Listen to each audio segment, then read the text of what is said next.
Daniel has been training people in organizing with union stuff, with various campaigns for some time, and has great experience at it.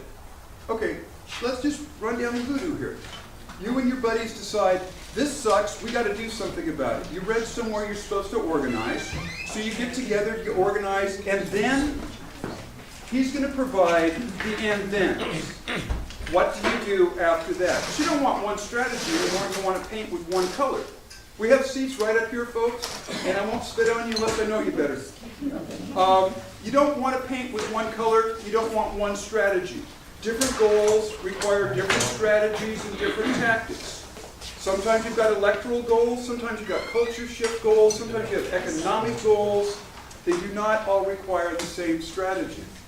Now, what I found very interesting in the outline of his presentation is that at about the halfway point, he's going to check in with us to see where we want to take the discussion, what direction. So I think that's going to be very exciting. And last minute, I was given petitions for the rent control initiative that's coming up. So if you would like to, if you're a registered Sonoma County voter, would like to participate, check in with me at some point when he's through talking. And so, it's all yours, Daniel.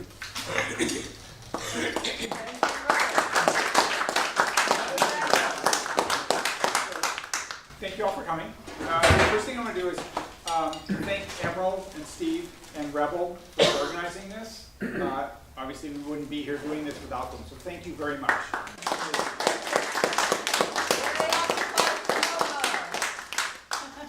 And I'll encourage them to pass the donation can later. If you like tonight, or even if you don't like tonight, but like what Occupy's done before in the future. Let's see. I've been doing some kind of social change work, either as avocation or for pay, since my teens, probably more seriously since my kids got out of kindergarten. And as a living for the last 20 years or so. And most of that time, my interest has been on what makes us more effective, how can we win, how can we win long term, and what is it that, how do people change and how do societies and institutions change? So that's kind of what I want to look at tonight. I wanted to talk about strategy because I always want to talk about strategy. And Emerald Rebel said, let's talk about tactics too.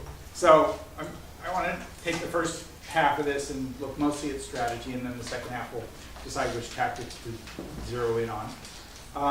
If at any point I or somebody else says something you don't understand or need clarification on, just ask.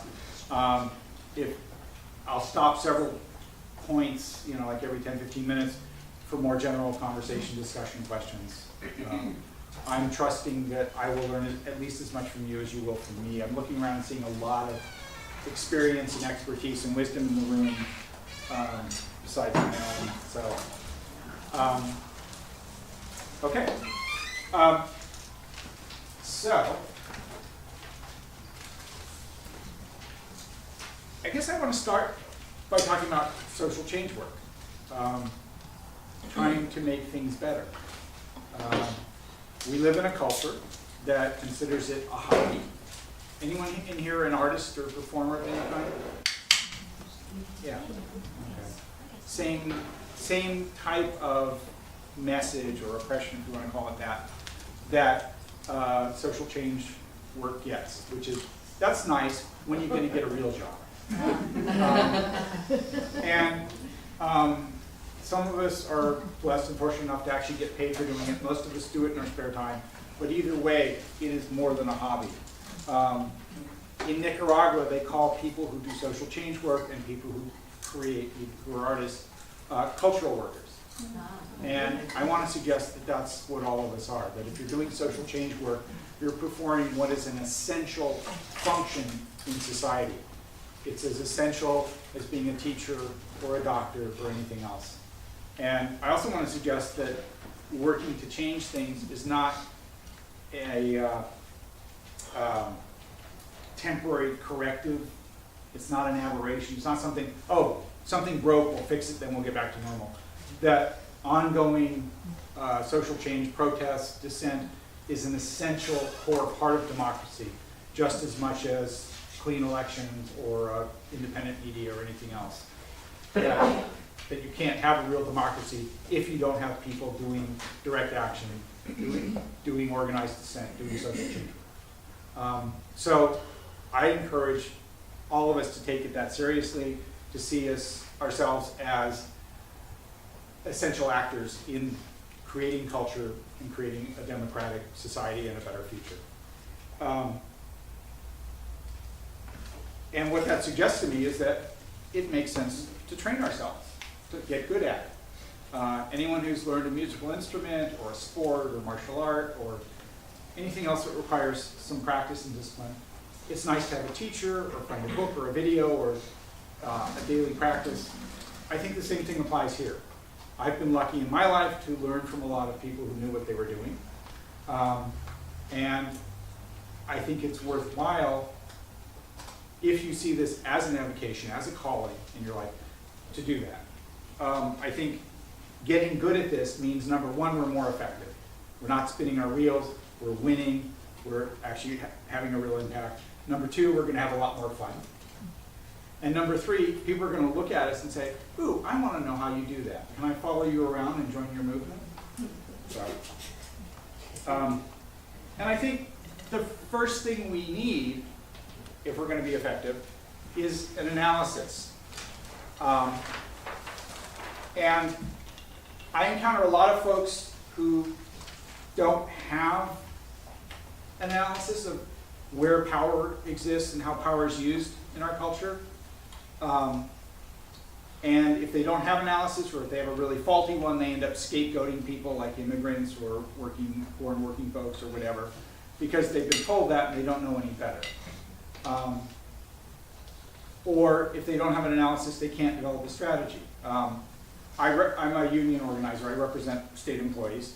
I recently had some state workers who are getting screwed over around a very complex, arcane part of their pay system come to me and say, this is wrong, this is unfair, let's go to the media with it. And it was wrong and it was unfair. And the idea that the media, the corporate media, would A, be really interested in whether they can use CTO over summer vacation, and B, that the public would be so incensed about this that they would rise up spontaneously, tells me that they didn't quite have a real analysis of who cared about this and where the points of leverage were. And I've been seeing this a long time. When I first got involved with the Greens, the Green Party, the Green Movement, there were a lot of people saying, ooh, we should run someone for president. And someone wiser than me said, you don't build political capital running candidates, that's how you spend the capital you build by organizing. But it looked like a shortcut to a lot of people because they didn't understand how campaigns work, what it takes, and what access to that part of the power structure involves. So I think we need analysis, and I think we need to understand systems. And that includes natural systems, because every human system, whether it's the global economy or anything else, is a subset of the natural system that we live in that sustains us. We need to understand human systems, political, economic, cultural, social systems. And then in a little while I'm going to talk about the reason we need to understand internal psychological systems too, because that's part of understanding how to make change. I think any effort toward change usually starts with a vision. I know some people like to start with tactics, figure out where we're going later. You know, I really want to do a protest. What should we protest? But I think if we're serious about this and thinking long term, we're going to start with a vision. What kind of world do we want to live in and leave for those who come after us? What would real justice look like? What would real ecological sustainability look like for everyone? from there, we set a goal. And, that may be a grand long-term one, maybe a very short one. I want to get my city to use less water. I want to get the entire planet off oil. You decide how big or small. Out of the goal comes a strategy, a plan. How do we get from here to there? And this is where a lot of folks break down. Because they're not, if they don't have an analysis, they're not sure where the points of leverage are, where they should be pushing, which tactics are going to be most effective. So once you have a goal, you develop a plan to get there, a strategy. And then within that are the various tactics that you use different ways at different times. And informing all of this is some sort of analysis at every stage of this process. Because without it, I really want to open that door. It's not opening. We got to push harder. And I see a lot of that, not just among progressives, but a lot of it in the left, in our movements, because we don't know where the trim tabs are. Trim tabs is a term that Bucky Fuller used. If you ever look at the rudder on a large ship, here's the rudder, and there's this little flap on the trailing end. This is on small planes too. And if you turn that little trim tab, it makes it easier to turn the rudder, which makes it easier to turn the ship. And one person pushing on a trim tab has more effect on the course of the ship than 50 or 100 people pushing on the bow. So a trim tab is the point of greatest leverage on a ship or a plane or a system. Part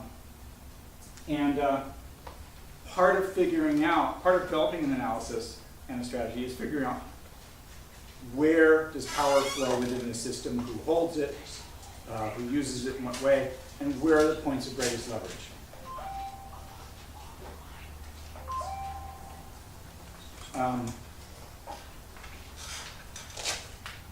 So one of the things I want to share a few tools.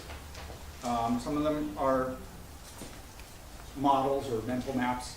One of the ones I found most useful in my life is the work of Daniel Meadows and Bucky Fuller, but especially Daniel Meadows. I think 100 years from now she'll be seen as one of the greatest thinkers of the 20th century.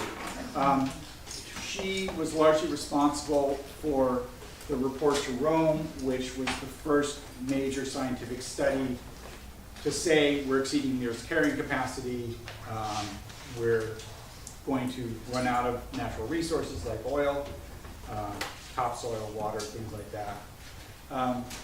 And also one of the first to use computer modeling to do that kind of stuff. And she helped develop, but particularly helped popularize something called systems thinking, which is taking a large complex system and understanding where there are feedback loops. If you push on this, it increases or decreases this. I'll give you one quick example. The polar ice cap. Ice is very white and shiny and reflective. It's called albedo. It's the Earth's reflectivity. As the ice melts, there's less shiny reflectivity. So the water around it heats up. The heating water melts the ice faster. The faster melting ice reflects less sunlight away from the Earth, so it retains more heat. And it's what's called a positive feedback loop, or an accelerating loop. The more it happens, the more it increases. There are also limiting loops. If you step on the brake on your car, if you see a red light and step on the brake, you're limiting the speed of the car. So the red light, your brain, your foot, and the car's braking system form a limiting feedback loop. I won't go into more of that, but I suggest if you think in those terms, you'll find that kind of thinking useful. Daniel Meadows is a good place to start with that. Because a lot of what we're dealing with is complex systems. And often the place we think we want to push and the direction we want to push it in may not actually get us the results we want. It's often counterintuitive. So,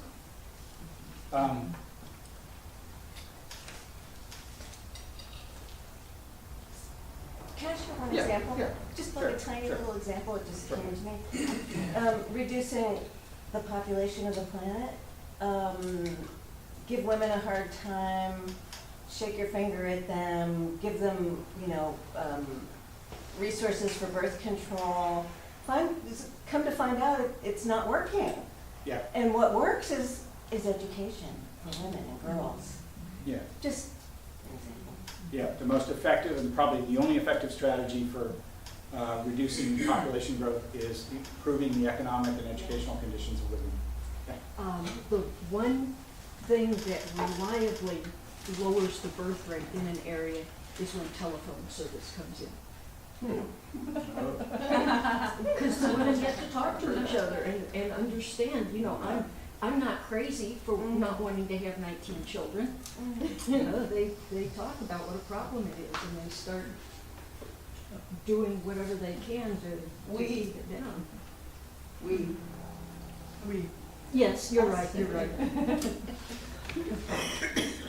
So I'm going to put one more thing up there, which is evaluation. We'll come back to this, but It's basic nursing strategy, actually. You assess, you implement, and then you evaluate. It applies Yeah. to so many things. is this working? And I can't tell you how many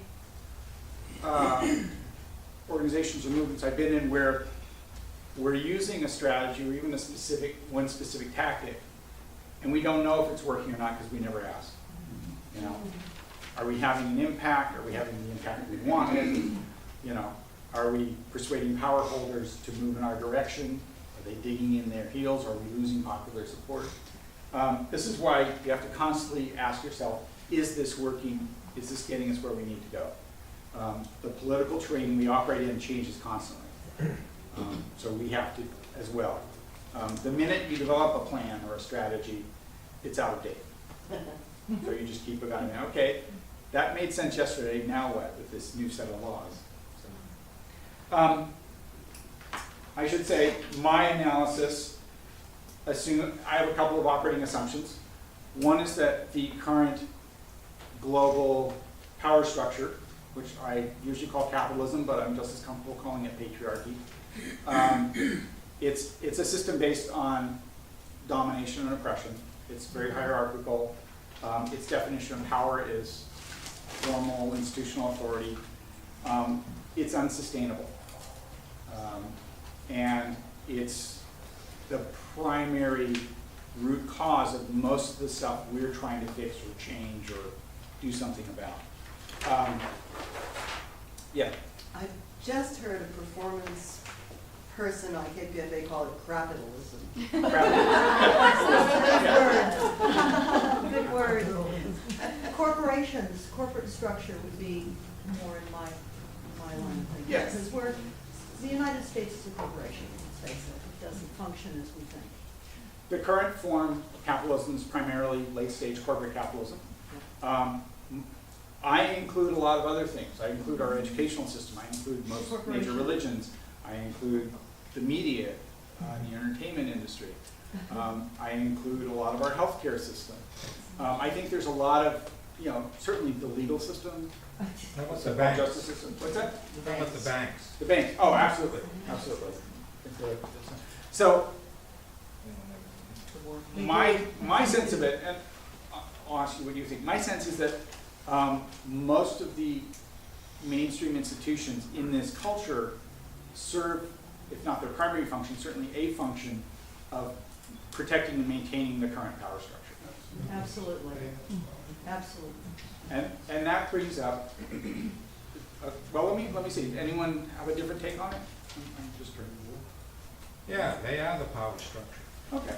That's right. Can you think of an institution or a major sector of society that doesn't fulfill that role at all? Alcoholics Anonymous. Thank you. Really good example. The most successful anarchist organization in the world.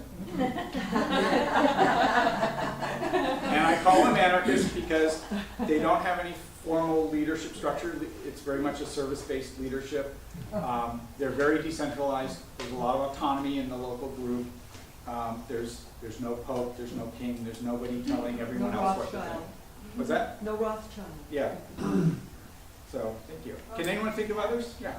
I'm active in the Mankind Project, which is a worldwide association of men's groups. And although it's centrally organized, men's groups are very local, autonomously based. So, Good one. Any others? Occupy. Yes. And one thing these all have in common, the 12-step movement, the feminist men's movement, the Occupy and broader economic justice movement, is that they're movements. They're not formal institutions with hierarchical structures and so on and so on. So one of the things that's true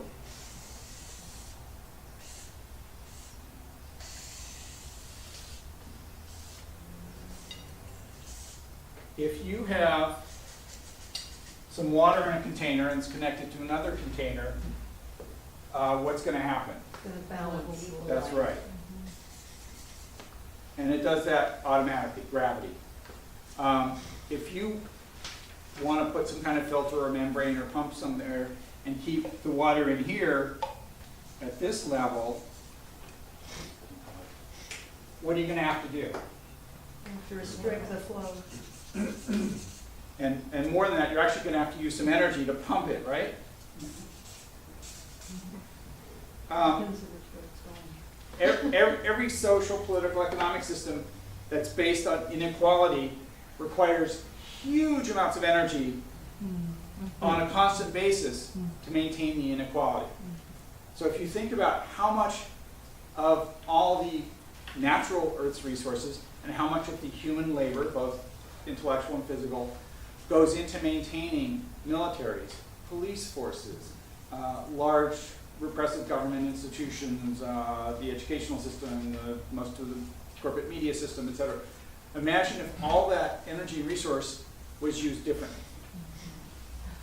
Another way to say this is it takes most of the combined forces of the current power structure just to keep itself going. And in fact, pretty soon it's not going to be able to keep itself going. So this is something I like to remember when I'm thinking about how overwhelming it can look. Because it's not. It's actually this little pump right here working its tail off. And there's a couple implications. One is that this is not natural or sustainable. And within a generation or two, it will not be sustained. But another one is that there's vast resource available if we can just, not even end this entirely, but just reduce the inequality. It will free up so much human creativity, so much time, so much labor, so much wealth, so much natural resources to build a better world with.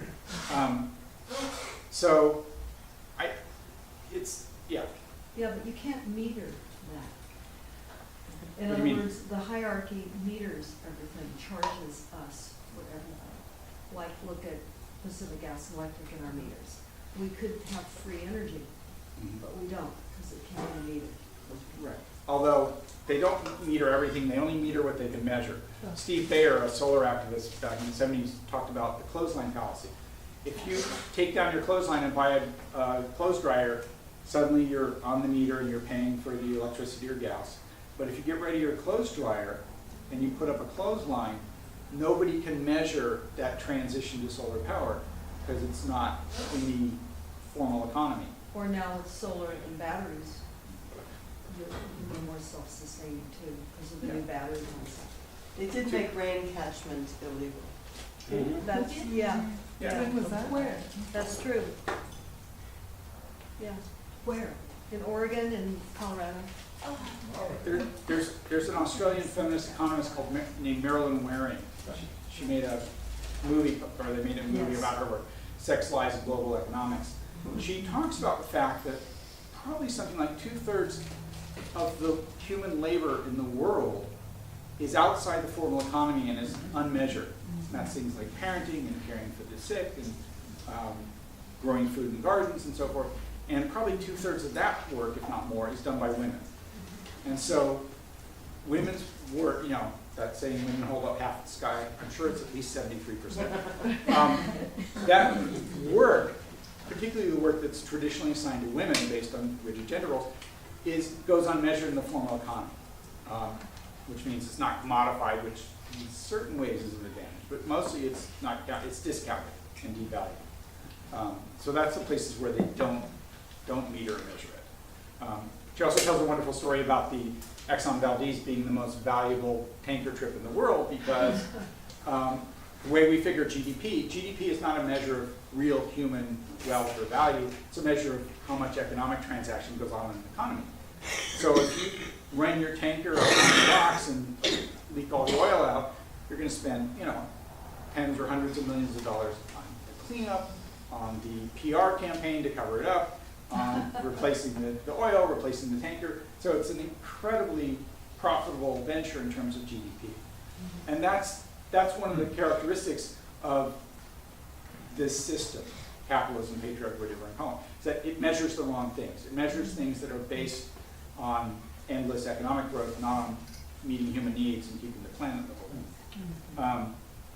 And that's why most of the feedback loops we have under capitalism don't work in any way that's measured against you know, what serves humans or life on the planet. Other comments, questions? Well, yeah, I had some questions about the capitalism, because I look at it as a corporation, and we have phony fiat currency, the United States was bankrupted, we were collateralized against the debt by the global bankers. We don't have what we think we have. We don't even have local government participating as we think, because they're all corporations. Santa Rosa Inc., Sonoma County Inc., the Board of Education Inc., the California Health Department Inc., everything is incorporated. And they just run agendas. They're all the same. And that's how it is. I mean, when we go to council meetings and city council meetings and we get our 3 minutes, I never realized that the 3 minutes were tied into the grant agreements that the cities accepted that required the appearance of public comment. And there is no public comment. They don't listen. I mean, we protested against fluoride ad nauseum here at the county. Hundreds of people showed up, doctors, medical people, etc. And the Board of Supervisors still voted 5-0 to fluoridate the water supply. The only reason they could not is because the water agency said there was not an equal way to distribute the fluoride in the way that the wells were set up. So I don't see we have a functioning system to go into, first of all. So how do you do that when we don't have a functioning system? Thank you. Two really good points in here. One, I'm going to generalize from the fluoride and your experience with the city council. One is that the more acceptable and official and permitted a mechanism of, you know, feedback or participation is, like speaking your 3 minutes to the city council or writing a letter to your congressperson, the less effective it is at addressing root causes. It may be effective at addressing a symptom sometimes. Voting is a really good example because there are times when voting can make significant change. And there's times when it's just window dressing to keep us distracted from Yes, the people the unelected people making the decisions. that's right. So one of the challenges is recognizing when a tactic is getting us caught up in something that's not going to be effective without completely discounting the short-term gains that we can sometimes make by going to the city council. There have been times, you know, with the living wage campaign or certain other issues where packing the city council meeting week after week has actually made a difference. There's a limit to how far that can go. You know, we're not going to change the basic structure of intentional poverty under capitalism. We might improve wages for some city workers, which is a worthwhile endeavor. It's not, it's a short-term goal. It's not the end point. The other challenge is finding the balance, how how do I want to say this? There are allies along the way who only want to do limited reform, do not want to change the underlying power structure. There are people who would be very excited about raising the minimum wage to a living wage or creating more affordable housing, but they don't want to get rid of capitalism. And there are folks who are very reluctantly going to be dragged along.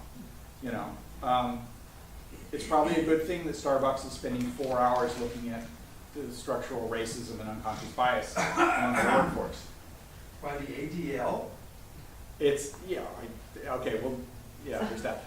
Then there's that. The idea that that's going to fix anything is ludicrous, but the attention it's getting is adding to all the other pressure for a national dialogue on our structural racism. Will it solve anything in the long term? Probably not. Is it a small step forward? Probably. So there's a way in which we can work with allies, even unwilling allies, even corporate allies, well, I don't call them allies, but you know, people who either are willing to go a little ways along the road with us or be dragged along the road with us. We have to find a way to work with them when it makes sense to work with them without getting co-opted or letting the folks we're trying to reach think that we're there. Yeah. Yeah, I just wanted to say, in terms of corporate allies, you know, like some people are very successful. I think Color of Change, as an organization, is very successful with using corporate allies, and it's something that shouldn't be overlooked, really. Yeah, there's amazing work going on within the corporate world, shifting policies around race, class, gender, access, around climate neutral energy and manufacturing and, you know, zero waste and all that kind of stuff. There are places where we can convince individual corporations or even whole sectors of the economy this makes good business sense. Yeah. You know, treating people well increases productivity. You know, not making everything into garbage actually reduces your bottom line. So there's places where that makes sense. And we could do a lot more of that, and I'm very always, you know, excited about that stuff. There are places where it will never be profitable to do the right thing, or where there's some vested interest that is so attached to mistreating people or exploiting people or other living systems that we'll never convince them based on those arguments, and we're just going to have to force them to change. And part of the analysis is knowing the difference. You know, do we have leverage, persuasive leverage with this, you know, group of people, this voting system, this corporation, or do we have to force this on them with some kind of outside, whatever, laws, mass action, whatever. So, yeah, there was one more. Yeah, I just have a question about the frequencies that are coming in. I know that there have been a lot of people going to a lot of the local council meetings here in Sonoma County. They're concerned about the small cell deployment of 5G and the fact that the frequencies are causing a neurological damage, and it's being rolled out. It has a tremendous amount of corporate profitability, and it's being rolled out whether we want it or not, and it's showing tremendous ill health. And there are scientists all over the world, and yet it's rolling out globally. And people are up in arms everywhere. So we found many people that went to Santa Rosa City Council meeting recently just to bring the awareness around. We can't stop this thing. We can stop it, probably not in the way we've tried so far. Real quick, and then I want to. Yeah, you mentioned a couple times that you go in feeling like you're not going to succeed, and I helped Santa Rosa City Council vote for an impeachment resolution about 10 or 12 years ago, and we did it by meeting them individually first a couple times, so they weren't confronted in public with the decision, and then we first provided them with 2,000 or 4,000 signatures. So they had a little political weight behind it. So they're elected people. Except that they're saying that the FCC is mandating this, and they have no say. at all. Okay, well, I don't know, Alan was just giving me some information about this stuff. I don't know that particular issue very well. But I think if you approach your elected officials somewhat differently, and not necessarily first in public, you have a better. I noticed a substantial difference in the responsiveness of, because I live both up here in Sonoma and in Marin, and the people in Marin are wealthier and feel much more entitled. And so they feel that your elected officials need to listen to them, and consequently they do. And when they don't, they get voted out. So, I mean, it's just, you gotta, I mean, Daniel's gonna go on and talk about strategies and tactics and looking at it, but you gotta change the mindset a little bit. So, important point about class. In some ways, class is less visible, talked about, acknowledged than race or gender or homophobia or other forms of oppression in this culture. And yet we have such an obvious class system with such a profound basis of everything from whether your electeds listen to you to whether you're even allowed to speak in a city council meeting. And I want to come back to what you're saying about fluoride and about EMF when we talk about, at the end when we're talking about media and messaging. We get there also. So, I'm not ignoring that. It's actually something I care a lot about too.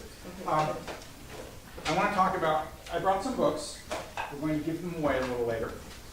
I want to talk about this one. If I had to start with one book in terms of developing strategy for movements, I would make it this one. Doing Democracy. It's by Bill Moyer. Not the Bill Moyers on TV, the other Bill Moyer, the movement ally. He passed some years ago. Full disclosure, I'm actually on the board that's working to spread his work and keep this book in print. So one of you is going to take this home. Hold it up slowly. It's on the handout. Okay. It's actually the only handout I made for tonight because I didn't know where we'd be going.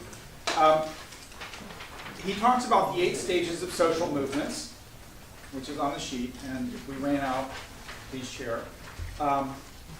We had, I think, the exact number. Oh, good. Wow. Everyone got one. This is easy to find online. If No. you just Google 8 stages of social movements, you'll find all of these charts. I actually pulled them off the internet yesterday. Okay. Couple of key points, particularly for folks who self-identify as activists. If you, well,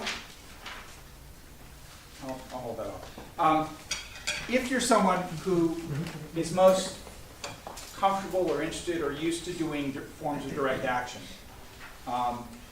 you'll probably fall under, he identifies 4 key roles in movements. One of them is rebel. Don't know if it's actually named after Rebel Pagan. Yeah, but it is a key part. And you might think of this as you know, the direct action person, the person who wants to organize a march or a rally or a civil disobedience. They're often the first people on an issue. They're the ones who are moving forward. And he talks about 2 things. One is trigger events. These are events that suddenly and dramatically, usually suddenly, increase public awareness of the issue, of the problem. Anyone think of an example? Occupy Wall Street. Yes, and that's an interesting example because that was an event we created, sort of an ongoing building trigger event. Anyone think of one that we Yeah, didn't? Ferguson, Missouri. Yes. Yes, There's a trigger event, and Yeah. got something changed. still human created, but yeah, 9/11. The water 9/11. in Flint, Michigan. yes, Flint, Michigan's What water. about the shooting at the high Parklands. school in Florida? Yeah. Parklands. Yeah, Parkland. Where's the Mountain Strike?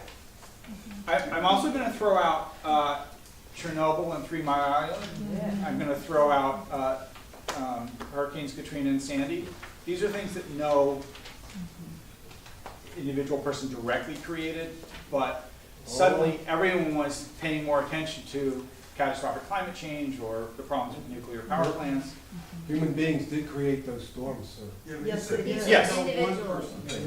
I'm saying it wasn't as direct in the sense of a cop going out and shooting an unarmed black youth. Anyway, whether we created the events or someone else did, or not, there are trigger events that suddenly increase popular awareness of the problem. Okay? And one of the things that happens after trigger events sometimes is that participation in mass actions goes up dramatically. It increases 5-fold, 10-fold, 100-fold. You end up with the Women's March. You know, we had a trigger event on Election Day. What the? Yeah, and suddenly there's millions of people in the street saying, I didn't, no, this is not acceptable. That dramatic increase only happens after weeks or months or years or decades of unglamorous, largely invisible organizing. And one of the myths we have to struggle against is what I call spontaneous generation. That was pre-Darwin. People would see flies on meat and they'd think that somehow the flies spontaneously rose out of the meat. They wouldn't realize that other flies had laid their eggs there. Tells you something about, lack of refrigeration. Anyway, in this context, spontaneous generation is the myth that Rosa Parks just got on a bus one day. Yeah. How many people know the rest of that story? Yeah. So she was a student at Highlander. They spent years strategizing which city, what's the focus. All right, we're going to go after transit. Who's the perfect poster person, spokesperson for us? I think Rosa's the right one. All right, let's. So that was years of organizing that day with Rosa. And it wasn't the first bus action. It was the one that became the trigger event. Seattle. Suddenly, 50,000 people showed up in Seattle, with turtle outfits and Teamster jackets. It just happened. My brother was one of the core organizers. He was in Seattle for 6 months. And I would say it was 10 years of organizing by people all over the world that led to Seattle. And Seattle is when it broke into public consciousness. It was the trigger event. But if that organizing hadn't happened, if there hadn't been an anti-nuclear movement for years and years and years before 3 Mile Island, 3 Mile Island would have happened, people would have said, too bad, that's terrible, and nothing would have changed. So the first myth to dispel is that these things, that the trigger event, somehow makes the movement happen. It doesn't. It's the months and years of being ready for the trigger event that makes it happen. Creating a trigger event. Yeah. And the other key insight with this chart is that, And Sorry. we can't predict the trigger event, right? yes, We don't know that it's coming. unless we make it ourselves. Yeah, Yeah. I was doing anti-nuclear organizing for years before 3 Mile Island. And then 3 Mile Island happened and everything just went kaboom. And it was because we were ready for that to happen. Yeah. If there hadn't But we could been have never predicted that. your work, were you in Avalonian Alliance or were you local? East Coast. Okay. So your work in Clamshell or whichever local group, and the thousands of other people who worked tirelessly for years, largely under the radar for most of the public, most of the media, most of the lawmakers. Your work set the stage so that when 3 Mile Island happened, everyone went, oh my God, what am I going to do? And there you were saying, come to the meeting, come to the action, here's your t-shirt, here's your training, we're ready for you, come on in. So that's the first thing. The second thing is that, on that chart, there's a drop-off. And if all you do is mass actions, and you see fewer people than the one before and the one before that, it feels like failure. And the point of that chart is that other things are happening. As this drops off, as people stop coming to the marches, they start testifying at their city council or before Congress. They start filing lawsuits. They start writing legislation. They start changing the curriculum in the schools. They start doing all the other institutional insider work as reformers and change agents that we don't do in the streets, but that we make possible by being in the streets. And so there have been so many times when that drop-off felt like failure to folks because they couldn't see that we'd already won by shifting the public dialogue. There was a lot of complaining about Occupy disappearing when the tents were removed. The Bernie campaign wouldn't happen without Occupy. The entire national dialogue shifted from austerity and debt and the GDP to the wealth gap and economic justice and a living wage and all those other things. Those were all direct results of Occupy. The term 1% in 99. Yes, exactly. Yeah. That meme, that's one of the most powerful memes of the last couple decades. And that came out of the Occupy movement. And everyone in this country knows what the 99% is and the 1%. In the public banking. Yes, exactly. You know, Elizabeth Warren probably never would have proposed a regulatory agency to protect consumers if it weren't for Occupy. So the idea that you know, well, we didn't abolish the banking system, so we failed. No, actually, it was a huge success. The same can be said of Black Lives Matter. The same can be said of Standing Rock. The same can be said of almost every movement that has had a significant lasting impact on the culture as a whole and on the institutions. The place I saw this a lot was in 2003, when our government announced it was going to start a new war in Iraq, and more people than I'd ever seen turned out in the streets, and I saw a lot more moms with strollers and dads with strollers than ever before, and a lot more creative homemade signs than ever before. And it was sort of a turning point in terms of bringing our imagination and creativity and diversity into the streets. They still had their war. And an awful lot of people said, we failed, we didn't stop them. Well, we were never going to stop them from invading. What we did is we delegitimized the war, we delegitimized all the corporate media from the New York Times to NPR that were, you know, beating the war drums. We delegitimized the cost, both human and financial. And we took popular support from that war, which had shot up. It was about 25% before they started the propaganda machine. It went up to, what, 65, 70%? Our protests and the work we did afterwards brought it back down below 50%, and it became an unpopular and therefore untenable, unsustainable war. And I would say that many of us were in the streets against the Vietnam War, and that laid the groundwork for that, and that's part of why they didn't start the draft again. Yeah. And Because they knew there'd be even more people in the streets. That's true. Wing! And now they're moving in robots, though, it's more machines. which is a tactic, you know, trying to take human cannon fodder out of the equation is a direct response to a lot of the work we've done, pointing out the human costs of war. And thank you for bringing up Vietnam. I'm going to tell a quick anecdote and then open it up a little bit. Great example. Daniel Ellsberg, I have a book to show here.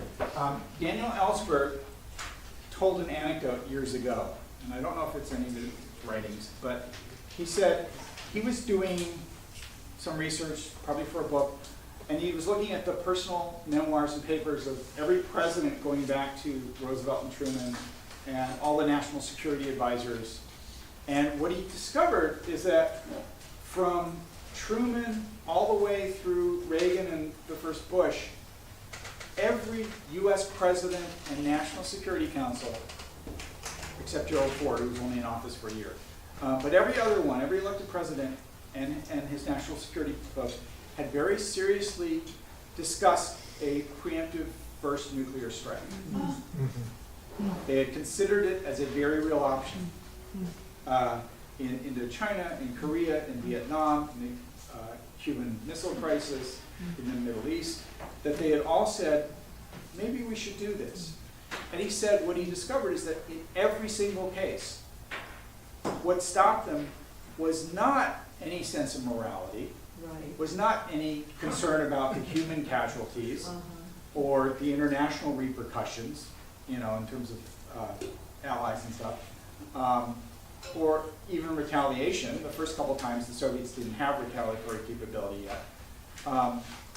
what stopped them every single time, and he found this in the discussions and notes and memoirs, was their fear that the people of this country would become ungovernable. That we would rise up with such outrage that they would not only get voted out of office, but that there would be massive civil unrest and they wouldn't be able to manage things. I see it. His point was that we are more powerful than we know, that we have prevented nuclear war every day for the last 70 years, and that we need to start recognizing, through an analysis, and claiming and celebrating our victories. And to that point, I have another book that I want to recommend. It's called Hope in the Dark. You'll notice the author has the same last name as me. That's also true of this book. Shameless nepotism. But I think this is the single best and most eloquent essay on exactly that, on not focusing on just what we didn't win this week, on looking at the arc of history, if you will. Say again the title of the book. Hope in the Dark by my sister Rebecca. Did you say those were on the handout? I don't see the books on the handout. No. Oh, never mind. I usually do a bibliography. I didn't do one this time because I wasn't sure where we were going. So Hope in the Dark. Yes? In regards to nuclear weapons, you left out one possible preemptive target, which was seriously recommended by the chairman of the Joint Chiefs of Staff, was to nuke Russia. When? I think it was Kennedy. 40s? I think it was, no, it was Kennedy. And at that time, they didn't know about global warming from nuclear, global winter. Yeah. And Mr. Ellsberg has a new book out about nuclear weapons. You remember time? It's an excellent book. And he mentions that the president is not the only one who's authorized to launch nukes. Right. Who else is? Theater commanders. Who? And Ellsberg did. Theater commanders, in other words, military commanders out in the region. I have some great news about nuclear weapons. You probably never heard anybody say what I'm about to say. But all the nuclear weapons we believe are on the planet have all been deactivated by friends from the IO. And they're not going to allow another nuclear explosion ever again on this planet. You can cross that nuclear conflagration off your list of things to worry about, because it ain't going to happen. Deactivated by who? Our friends, the Pleiadians. So that reminds me of an anecdote, which doesn't exactly fit here, but I'm going to tell it anyway. And either someone told me this, and in my early onset senility, I've forgotten who, or else I dreamt it or made it up. So I don't know if it's true or not, if it literally happened or not, but if you look at it, at least symbolically, I think it's true. A young anarchist punk and an old gray-haired Quaker are walking into the Nevada test site together. And before they cross the fence, the Quaker says, "I'd like to stop first and pray." And the young anarchist says, "You cannot disarm nuclear weapons with prayer." Yes, you can. And the Quaker says, "That's true, but you can't do it without prayer." And the point obviously is that we need to take direct action. Prayer and meditation is not enough, but prayer and meditation in the inner work is what allows us to be effective and stay centered in the face of violence and repression, and be able to do the work we do. So, And then prayer doesn't have to be like a Christian prayer or any particular kind of prayer. It's just getting a sense of connection to the greater good, or whatever that is for each person. So sometimes when you use the word prayer, some people, their eyes just kind of roll over. But the power of connection is really deep. And so I wanted to add to what you said, because what you're saying is so true. yeah, thank you. And For those of us centering who are- yourself and having that clear intent. If what you're doing is for peace, which ultimately is what we're talking about here, to keep that in mind. the Yeah. folks that stayed in proved that. Yeah. Yeah, I and, mean, and, what they did would not have been capable by them if they didn't have that. process. yeah, and it's very interesting lessons, I think, for other movements in some of their tactics. So, let me talk about one more thing, and then I want to take a quick break. Well, I'll also mention, Bill, there's a lot more in the book that I'm touching on, but he does mention the 4 roles. So one is the rebel, the direct action person. One is the reformer, and everyone who's taken the Trump administration to court, all the elected officials like our governor and legislature who stood up and told him hell no, all the career government employees in the parks department and the science who've been resisting him and stealing climate data and putting it in public domain. Those are reformers and citizens who are doing work that's just as essential as being out in the streets. And then he also talks about change agents. Everyone who's innovating and developing new models, new technologies, new ways of, B corporations. Corporations that are not based on profit for shareholders, but based on a public good, at least partly. So we need all those roles. And it's okay if you're most comfortable or skilled at being in one of them. But if we get stuck in one and discount the value of the other, if you're not in the streets, then you're not making a difference. No, not necessarily. I'm so grateful that there's public interest lawyers who, know all this stuff that I could never do. And he also talks about how each of those roles has a negative side. And he talks a lot more about the negative rebel than any other, probably because he saw a lot more of it. One is fetishizing a specific tactic. If we're not locking down, then there's nothing else we can. Everything has to be a lockdown. That's all that matters. If you're not locking down, then you're.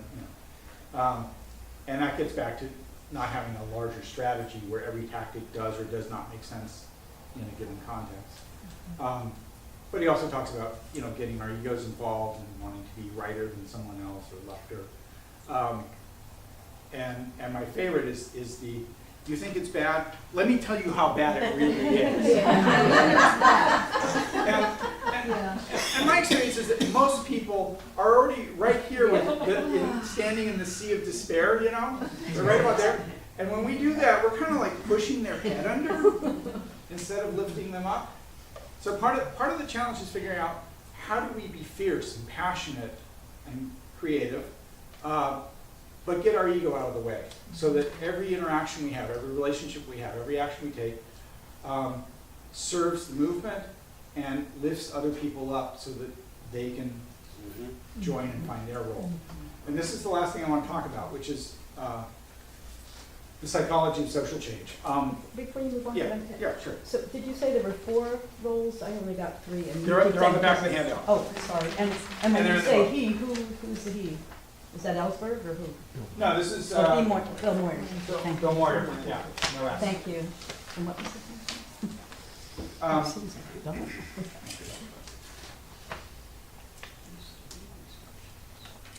The model of human nature that we're offered under capitalism, the Adam Smith model, is that we're all selfish, greedy, materialistic, and that if we just have the right invisible market hand running things, that'll all work out. And of course, it never does. Unregulated markets have never done anything but crash and burn. But it's not just a problem with the economic structure, it's a problem with how they have us seeing ourselves. And one of my pet peeves is those reality shows where people are on an island and they have to compete and vote someone off. There's a viciousness and a competitiveness that I think is very inherent in our current social and economic system, but very foreign to human nature. This may strike you as overly idealistic. I think the way human beings start out, the blueprint for humans based on our millions of years of evolution, is that we're inherently cooperative. We're tribal. Science is true. Yes, yeah, and there's a lot of science for this. That we tend generally to be nonviolent.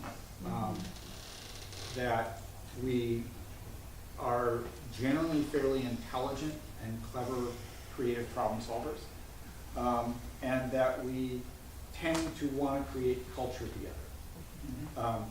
That's how we start out. And we have a sense of fairness. Yeah, thank you, that we're egalitarian. And a need to contribute. And yeah, and most of the science about human nature and most of the history of both, tribal and indigenous cultures and pre-industrial cultures, which is most of the human cultures that have been invented on the planet, most of them have been more or less egalitarian, where people mostly share stuff and don't hoard, where people look after each other, and where even if they go out and have some sort of ritualized warfare with the neighbor, they stop as soon as someone gets injured or killed. It's not like an economic activity for slavery and land. So the pattern for how most humans have lived through most of human history is very, very different than the way most of us live now. And we don't get taught that in school or by the media or whatever. And so a lot of people imagine this is how it's always been, this is how people are. And if you watch reality TV, it just gets reinforced. Intentionally. Yeah. And so what happens with human beings, and pretty much with other mammals too, is that when we experience a trauma, if you're a gazelle and you get caught by the tiger and then you get away, or the tiger gets bored or something and lets you go, that's a traumatic experience. And they go through this whole interesting biological process. There's a book by Peter Levine that talks about this, Waking the Tiger. Yeah, and he's written a more recent one too. We have that capacity too to heal. A lot of our healing involves community, other people. Who wrote Drama of the Gifted Child? Alice Miller talks about the essential difference between a Hitler and a Picasso is whether someone was there when the child was traumatized to see their humanity, to say, I see you, there's nothing wrong with you, this shouldn't have happened to you, you're okay, you're still lovable. So all of us experience trauma, particularly as kids. Some of it we're able to heal, some we carry with us, maybe we heal it later, maybe not. My model is that living in a culture where the planet's being destroyed, or you're under threat of nuclear annihilation, or people around you are being unjustly oppressed, forced into poverty, shot by police, whatever it is. Homeless. Yeah, homeless, subjected to violence or injustice. That is a form of trauma, just as much as being abused and neglected as a child. And that all of us have that trauma. Some of us have more resource to deal with it than others. But all of us are adult survivors of capitalism or patriarchy in some sense. Yeah. And that system conditions us. That most of the institutions condition us into a false set of beliefs and some resulting dysfunctional behaviors. And the core of those beliefs is that we're powerless and that we're isolated. And we can't show people who we really are, and we can't band together to change things. And so when we're organizing, trying to build movements, trying to make change, I think the biggest thing we're up against is not, the economic or political or military power of the current system. It's the internalized system. The cop in our head, the politician in our head, the TV personality in our head telling us we don't matter, we're no good, you can't fight City Hall, who are you to speak up, all of that. That is the biggest enemy, that is the biggest barrier. We're the 99% for God's sake. Yeah. And we all have the capacity to be brilliant, creative, skillful, effective change agents, if we can get out from under that conditioning. And so, and the way that I think that works, what I've seen is that the most effective antidote to the conditioned powerlessness that we all carry from this culture is participating in some form of action with others that has some kind of impact. We don't have to win, but we have to come away saying, not only I made a difference, but we made a difference. Right. So it's those two ingredients. If we're doing something with other people, and we're seeing that it matters. Because all of us every day are witnessing injustice. And the difference between being able to do something about it or being paralyzed by it is whether or not we have any sense of power. You know, yeah. I have a question, because right now I'm feeling I'm being muzzled.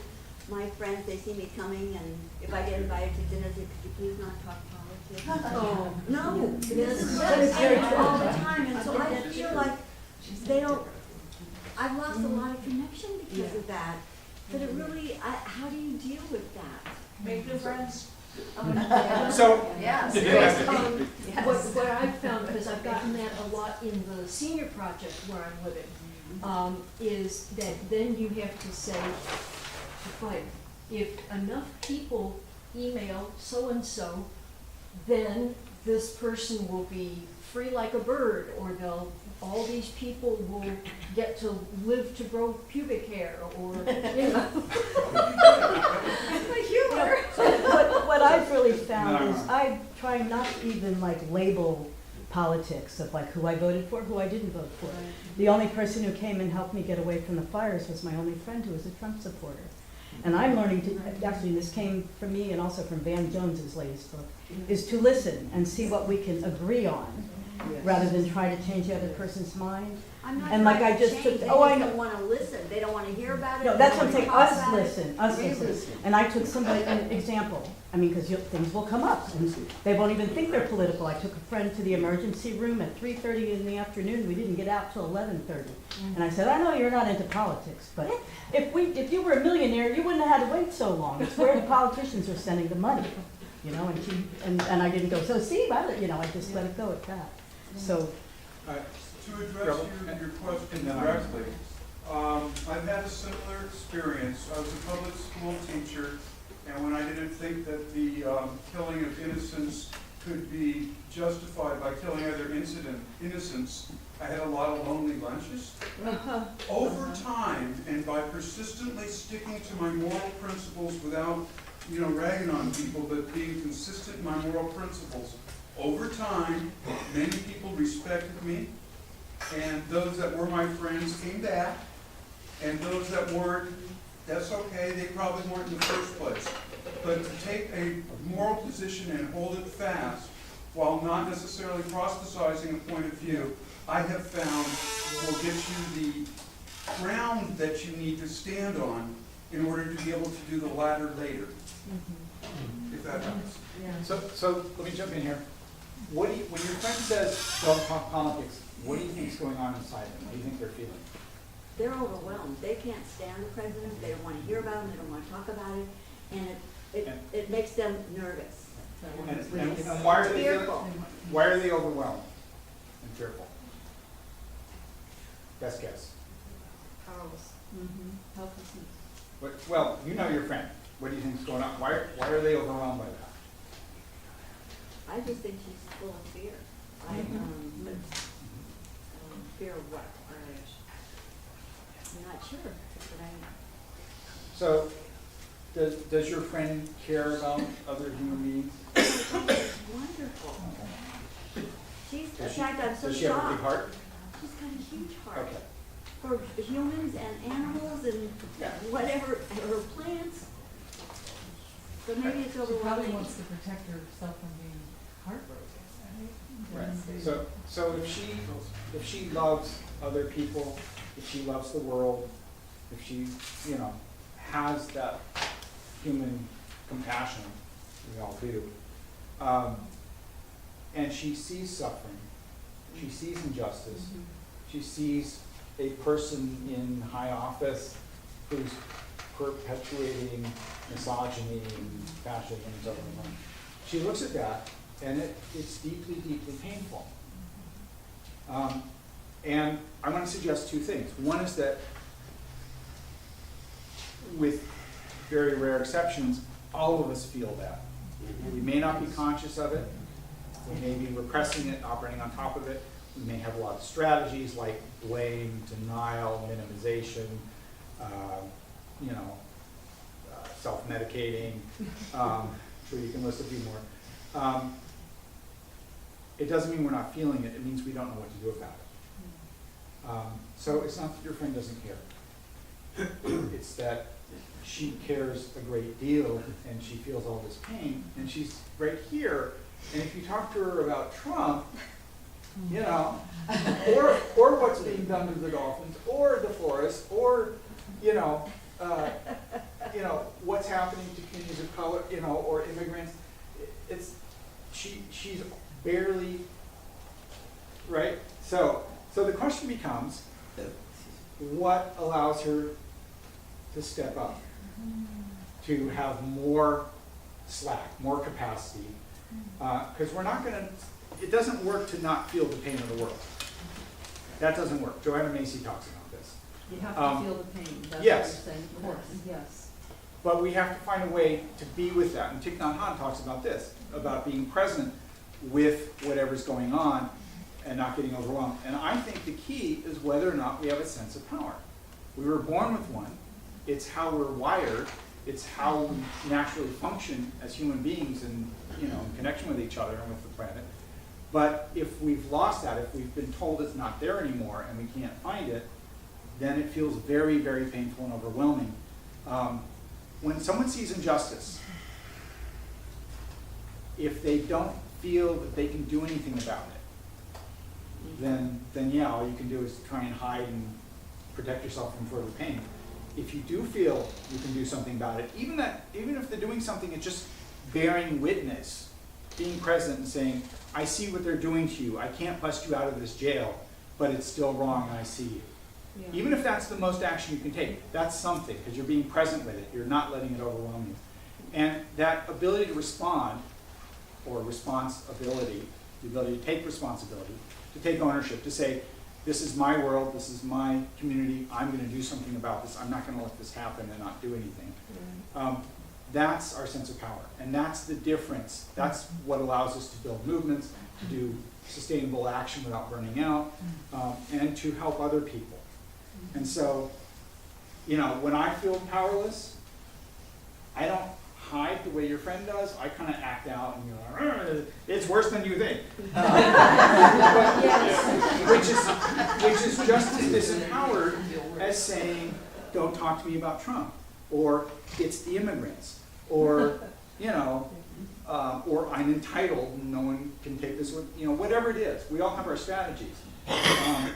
But people who are actually in their power wake that up in everybody else. And so rather than pushing your friend, no, you have to listen to this. You have to know how bad it really is. If you can stay in your power and let her be where she is for now, and just sort of invite her out a little bit at a time as she's ready.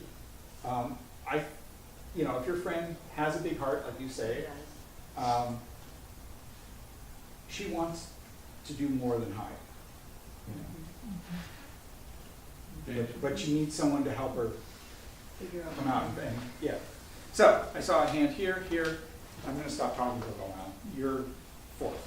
So I think there's another motivation that we're really close to touching on, and I want to speak to it as a question. And it really, it's been surfacing in my mind since the conversation started with trauma. And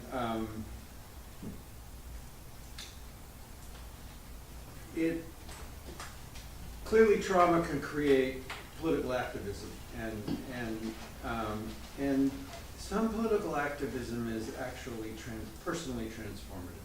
I'm working in the men's work right now, which is primarily personally transformative, and it's changing the world. And as I look back on my political activism in my life, some of it was probably acting out my own shadows and angers. And, you know, it wasn't personally transformative.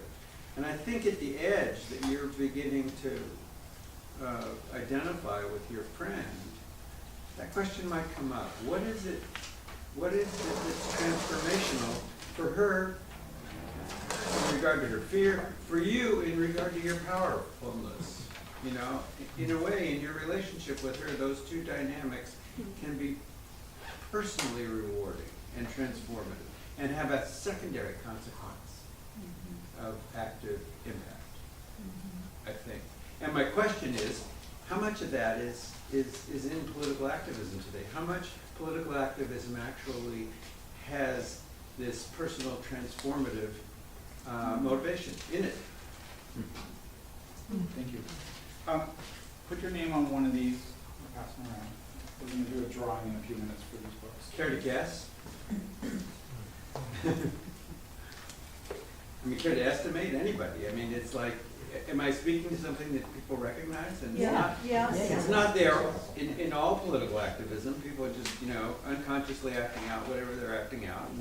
You know, but some people say, this is my growth. This is my growing edge. So what is it? Is it probably not half, but is it, you know, at 30%, 40%? How much of that element is it? And would it be meaningful to see the personally transformative value of political activity? That, I guess, is what's behind my question. I'll just add that cultures have shadows too, and Yes. when we do social change from a conscious place, if you're talking about, it affects the larger cultural shadow too.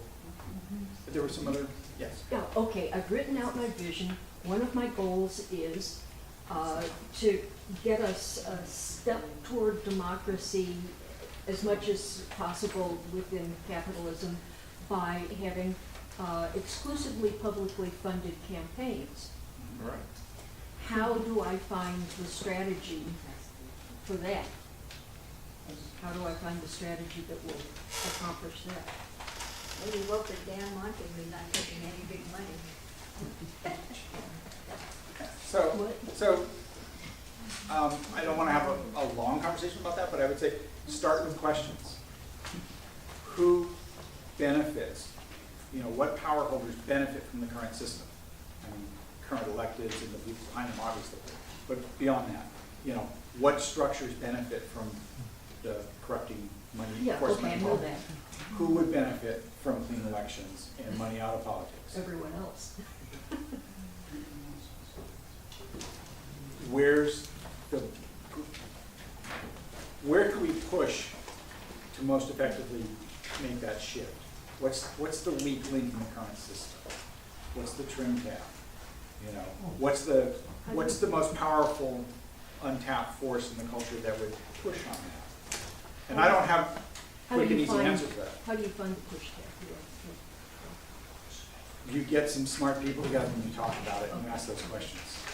You know, and if you know people who really understand finance and the banking system, who really understand lobbying, who really understand the electoral process, and you bring them together with some people who get grassroots and how to tie this to the issues that matter to people, then I think you'd have a good conversation about it. Okay.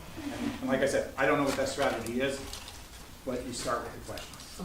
There's a couple things in the clean money. One of them is like owning the initiative process, which got corrupted with corporations. Yeah, Getting people exactly. to get signatures, and we're taking that back.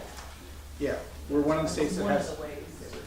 yeah, initiative, referendum, and recall. It's a very good democratic check on power. It's been abused. Yeah, there are issues that are trim tabs too, like getting money out of elections and election reform more generally. That opens up all kinds of other possibilities because we can take back control of our government to some extent. Doing away with the electoral college, that's another one. Yeah, that whole cluster of things. Climate change is a key one, and so is universal healthcare for all. You know, if we freed up 6% of GDP, think how, I mean, that's more than enough to fix climate and everything else we're trying to work on. So there, some issues open up possibilities for all the others. Does anyone have a hat or a basket we can pass around? I'll find something. Thank you. That little basket. It's something that Daniel Ellsberg Got 200 mentioned buttons in it. at one of the more recent progressive festivals, and I had a booth about it that I think was related to all of these things, is instant runoff voting, also known as ranked Yes. choice voting, which is entirely constitutional, and they're doing it at a number of places in the United States. So you rank your choice of who's your first choice for president, who's your second, who's your third, who's your fourth, and whoever gets the most votes wins. So. They haven't gone over here yet. Another Little card. tactic They haven't one can do. Oh, you mean you haven't gotten the cards yet? Right. when it comes to electing people is a lot of, you'll see the analysis that the media, for one, will disqualify candidates because they haven't raised any money. Right. Well, I suggest that you look towards those are the people who are gonna solve the problem. They're the ones who aren't taking the money that corrupts the politics. You have to seek them out and then promote them amongst your social networks. And, you know, point. so do that. Do the opposite of what they're telling you to do. And if we have ranked choice voting, they can win. Passed them that way, I don't know where they're at. They're Yes. out of cards, right? Yeah. You Some people mentioned haven't the- gotten those cards. Don, say his name again. Oh, they Not on, he's a Buddhist monk. Yeah, he's got a new book out, The Pocketbook. And he mentions a couple of things that I found very effective. One is when you feel angry, he says, take a breath. Take it in, let it out. This is extremely effective. And then he also talks about when you are wary of the world, when you are weary of the world, think about what good there is. What good there is in the world. And that works. And the other thing, maybe her mode of acting is not politics. Mother Teresa changed a lot of things, and she was completely apolitical. Father Damien did the same thing with the lepers in Hawaii. Completely apolitical. That may not be her thing. Okay. And how about you respect the people who raise their hand? A little more. I apologize, I'm trying to keep track, I'm sorry if I. No, but I mean, people are cutting in without being recognized. I'm sorry. Emerald, Thank you for Rebels, listening. one of you want to come pull cards? Did everybody, Do it at get the end? their Okay, name we'll in do it at there? the end. Okay. All right. Do people need a quick break? No. No? All right. Open the back door. Yes, go ahead, I'm gonna write where you talk. Turn on the fan, is that what Yeah. That might help. Yeah. it's right next. Putting on the fan makes the lights do There's a something. switch. It's better. Oh, okay. Let's not, Lynn. No, she says it messes up the lights. Oh, really? Yeah. We'll find out. I don't see any difference in the lights.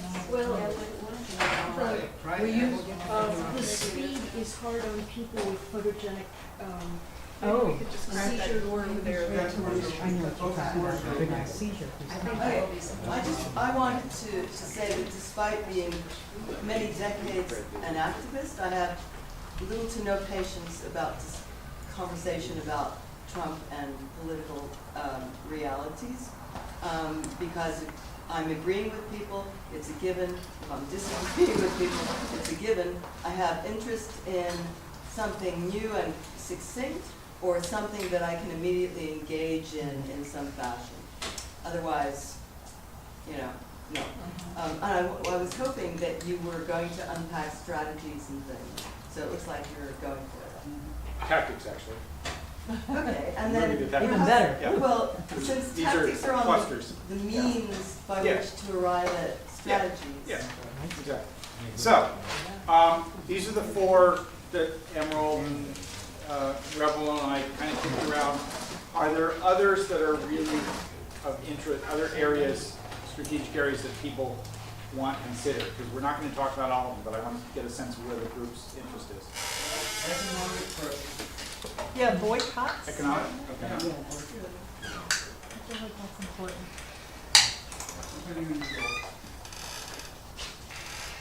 The fossil fuel divestment has just been amazing. Amazing. Coalition Millions of building. dollars every month moving.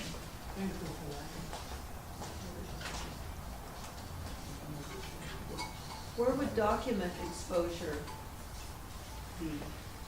Media? Community education. Then you could put down educate, organize, mobilize. How about the methods of King and Gandhi? Yeah. Can They we, were effective. That's We more have than that. just Can I one. include that in direct action? Action. And we've also got lobbying in there too, they did media as well. And petitions, yeah, Okay. and board I'm going to ask you to vote for two, and we'll see which ones are people want to vote. We're not going to talk about all of them, obviously. So I'm just going to go down the list and vote for two. Lobbying, Coalition building. It's on. Oh. Lobbying, one. No, I'm not gonna vote. Petitions, this includes initiatives, but other kinds as well. Direct action.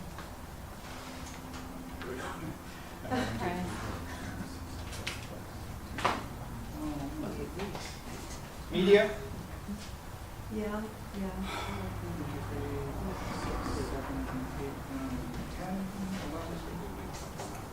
Economic boycotts, etc.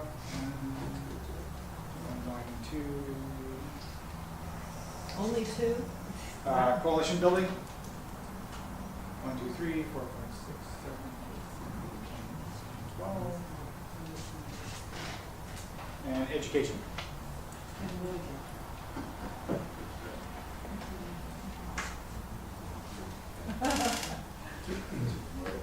Okay, so You don't have any lobbyists in here, it seems.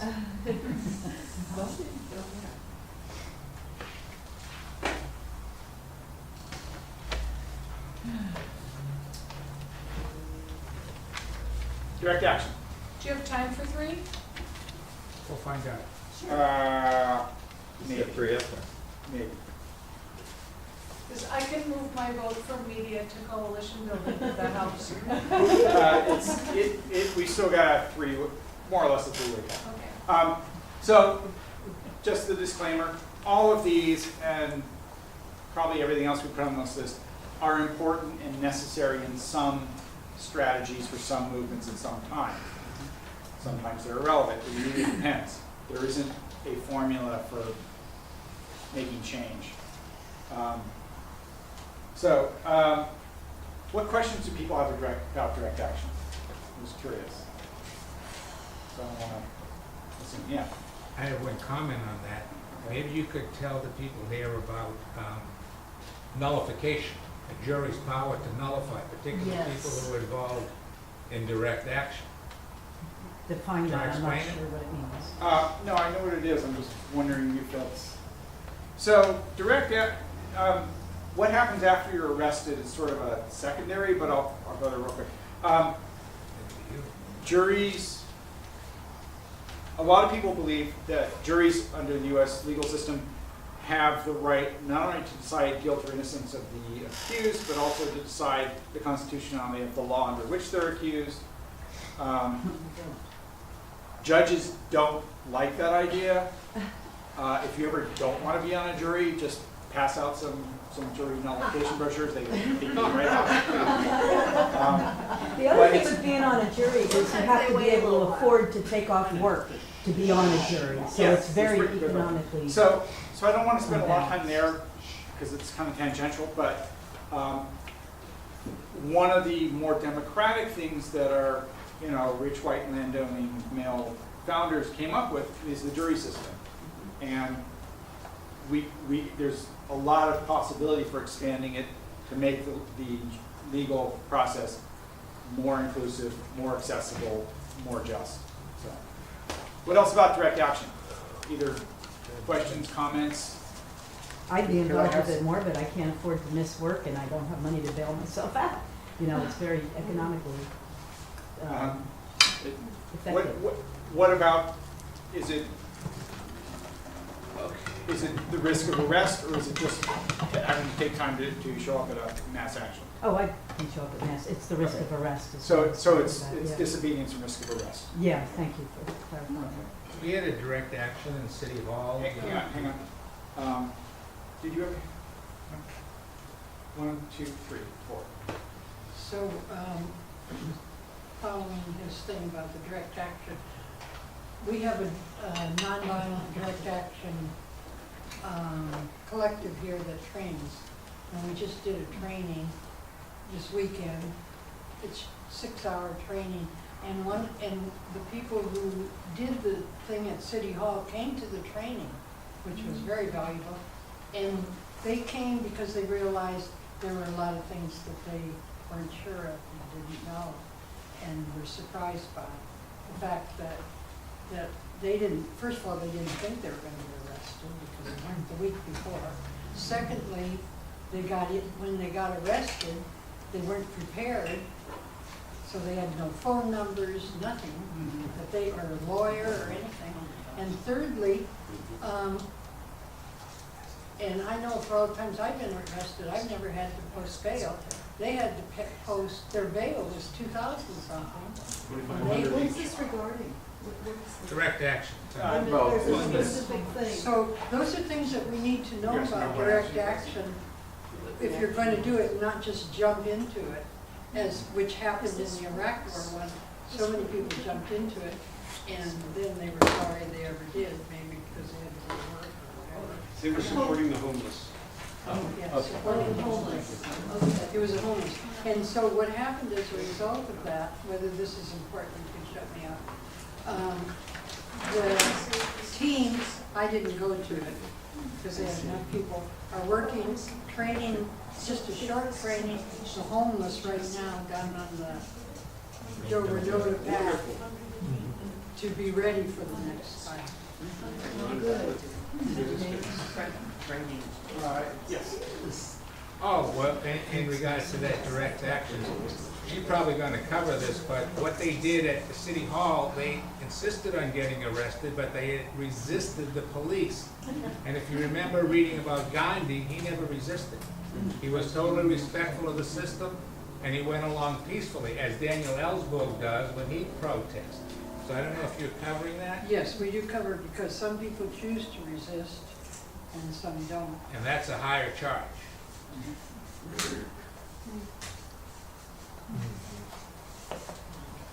And there's another part of that, Dan, Yeah. which is the solidarity with other people who aren't going to get arrested. And that's a real important part of it, that you have a support system behind you.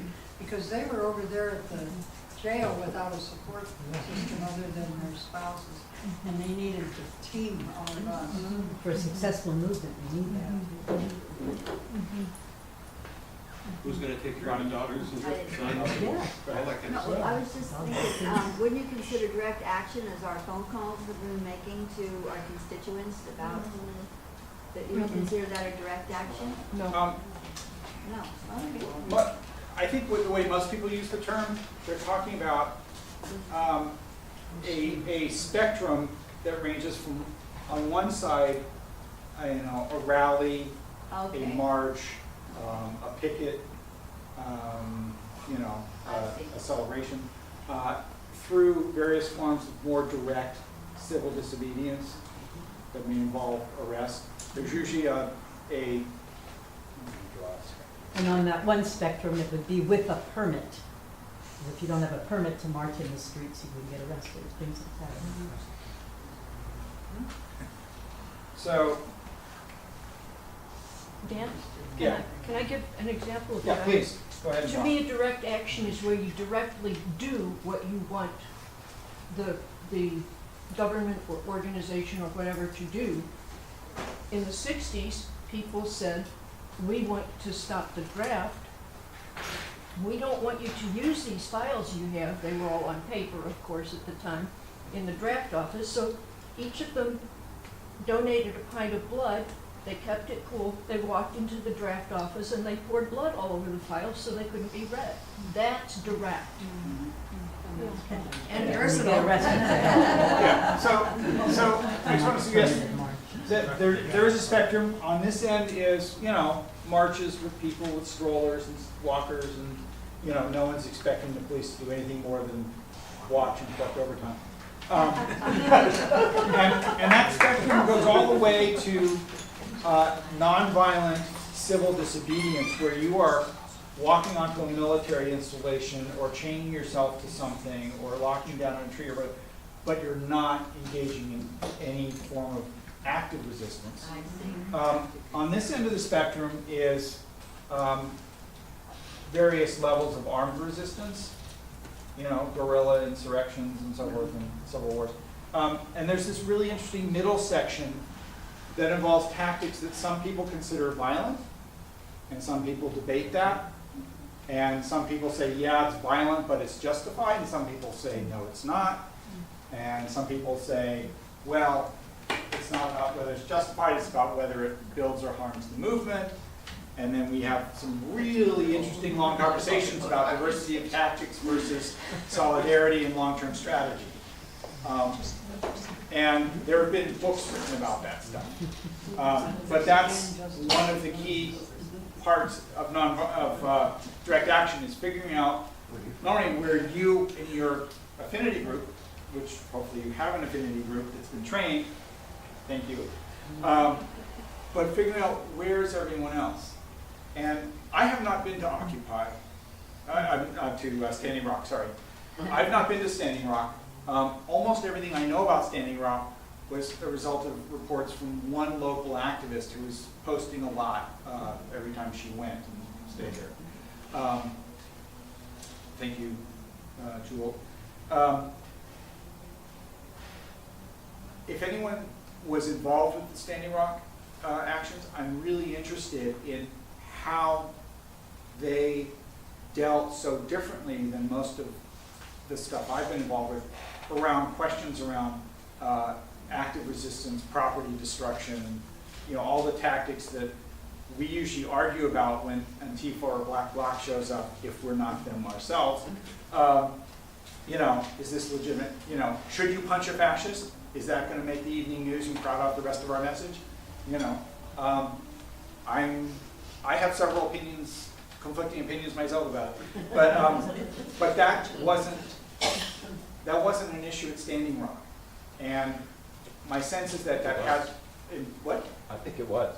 I think there was the red camp, and then there was the other folks. And okay. So there were two different camps going on there, and anyway, I'm sorry. Okay. I didn't mean to. From what I understand, the elders were all about consensus and being pure of heart.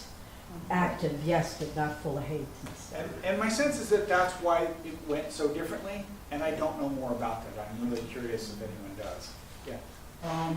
If you're going, I would suggest that if you're going to do an arrest risk action, you pay a lot of attention to what Alice said before, and you build a team that includes people who are willing to risk arrest, but also you build a team of people who will see what jail they're taken to, and stay home and water the plants, that kind of stuff. You need both.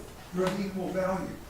And simultaneously, I think jail strategy is really important. And that if you have enough people going in, you can flip the power simply by not carrying any IDs and saying, I will identify myself at arraignment. Don't give them a false name, that's illegal. And then have your support people show up at arraignment. They want to clear that court calendar as quick as possible. You just put a stick in their spokes. Now you're in a position to negotiate for why you did that action in the first place. And they'll make you uncomfortable. They'll threaten you. All that is doing is confirming that you're on the right track. But it really takes structure, planning, knowing where you're going. Yeah, what's going to happen if this goes on? Yeah, let's figure out the odds. And as a team, as a homo gestalt, as a collective, you can make this work. Yes. Just a quick note about the Standing Rock, which is the thing that I've heard most was it was a peaceful, the leaders wanted a peaceful, prayerful protest. Yeah, and they accomplished a lot. I mean, the shift from protester to protector. A lot of both tactics and images or memes entered the culture because of Standing Rock. Yes.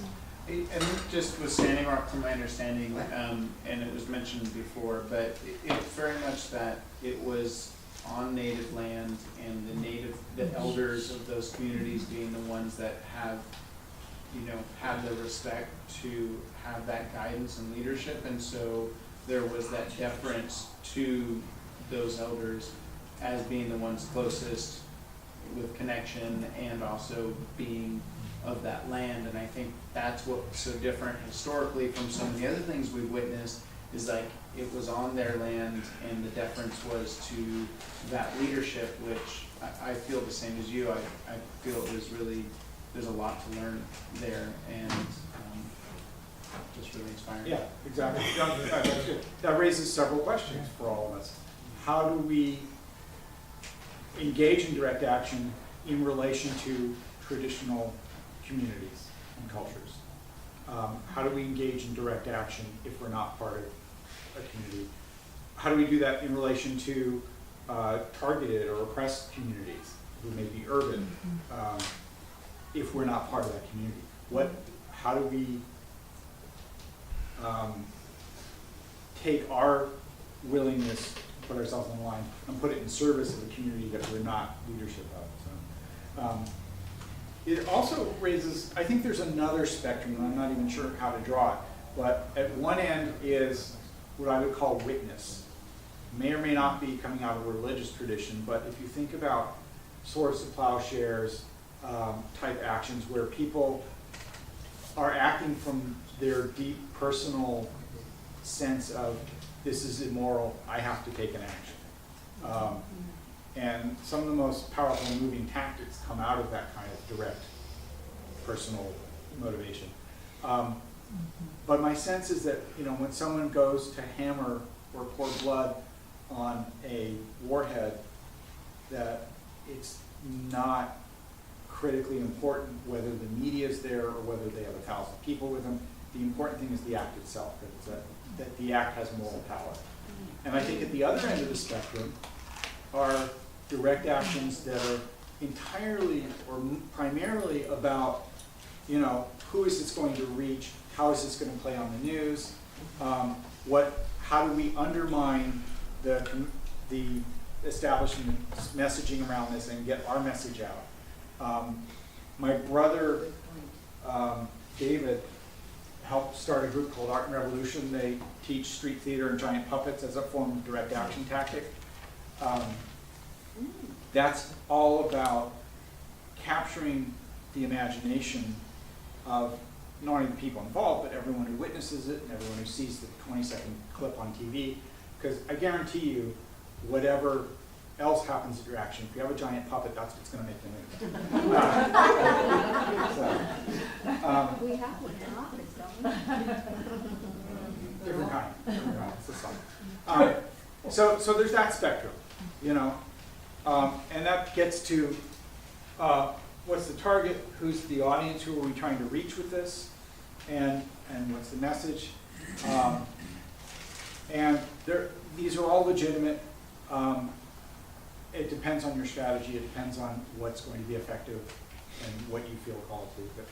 But I just want to throw that out there as another consideration. Anything else about direct action? I'm feeling a segue to media. Yeah. When you were asking those questions before, and I was resisting raising my hand then, about how do we relate to these people? How do we relate to the elders? How do we relate to this oppressed community?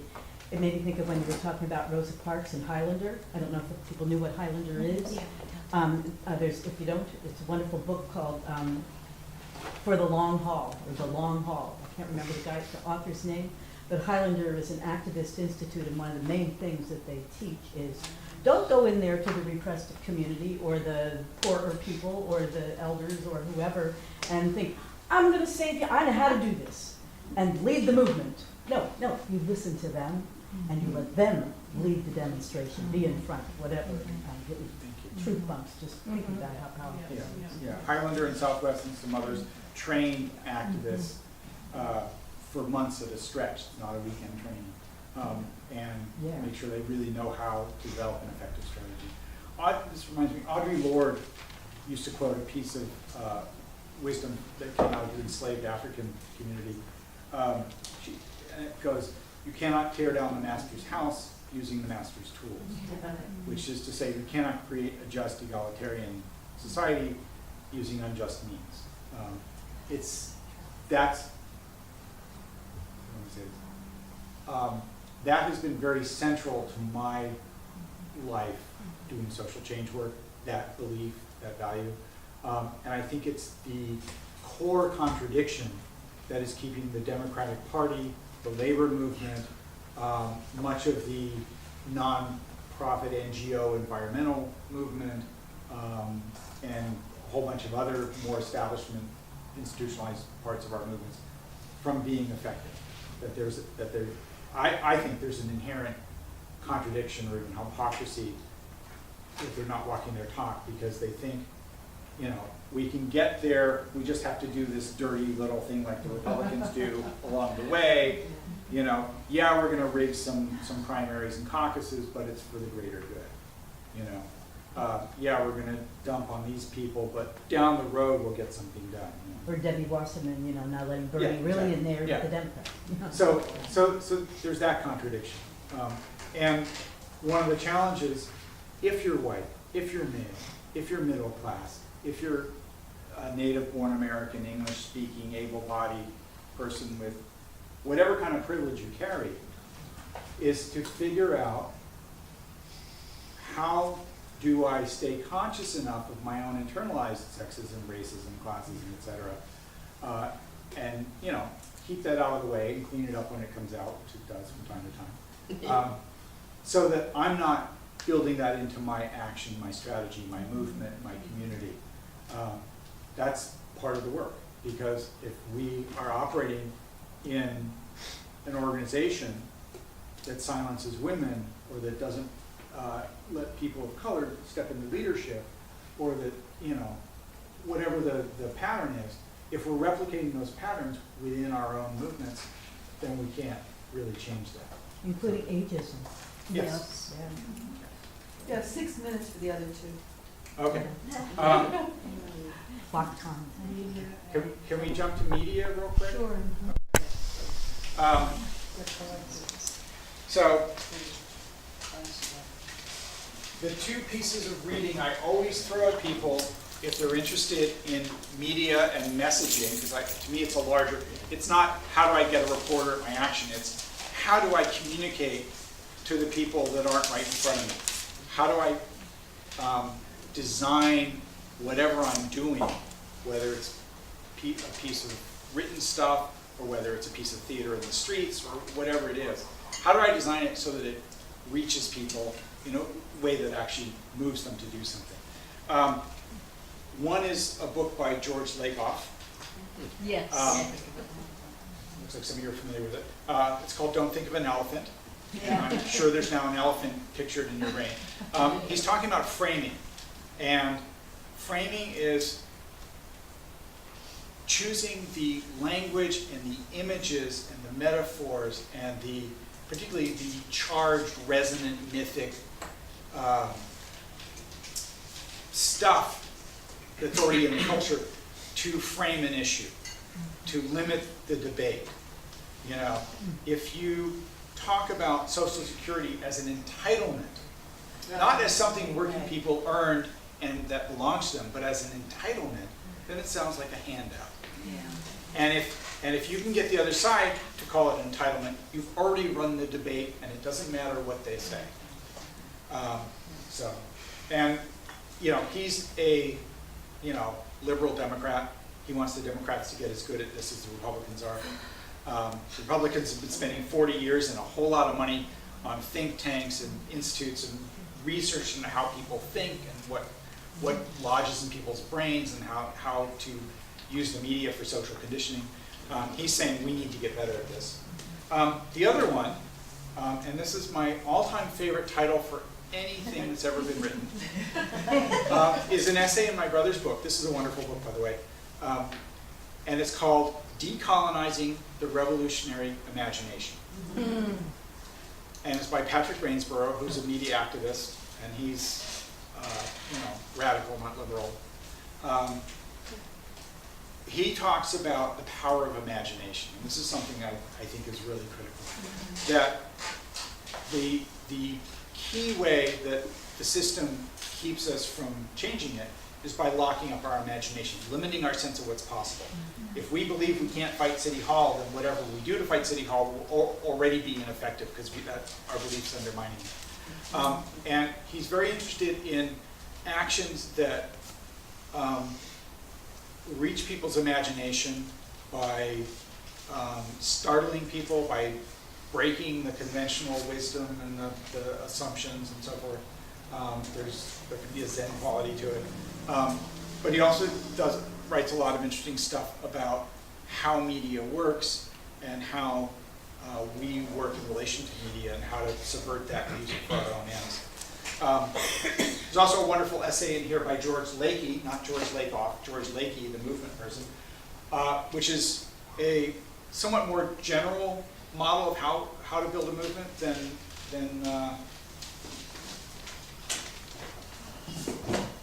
this one. But Lakey's also been one of the primary resources for a lot of the movements I've been involved with. Yeah.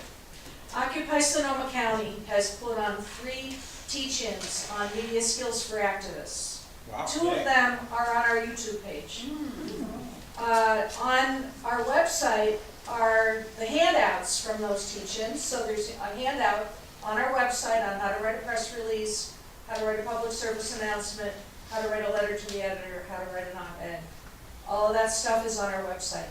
We're actually going to be, it's going to be a big project for us. It might take us a year to do it, but we want to create a section of our website that's specifically putting all of those resources together so that it's easy to find. So you have to dig around a little bit to find those things, but people that want to do a media campaign, we've got that information through our website. So quick question. What product do news organizations sell? Newspapers? Fear. Ads. Readers. Yes. We are the product. If you're not the consumer, you're the product. Your eyeballs are what Google and Facebook and YouTube sell. It looks like they sell ads. They sell us to their advertisers. So the first thing in dealing with corporate or mainstream media is to remember that we're the product. And because that has implications, it means that whatever gets eyeballs looking at the ads is what they want to do. So there are exceptions. There are still some mainstream news organizations with integrity. There are fewer and fewer because they're getting defunded. And there's a lot of alternative news organizations that are great. But you have to ask yourself, if they're trying to sell eyeballs to advertisers, how is our action or our press event going to get their attention? That's the first question. And that's why you might do a giant puppet instead of a meditation in.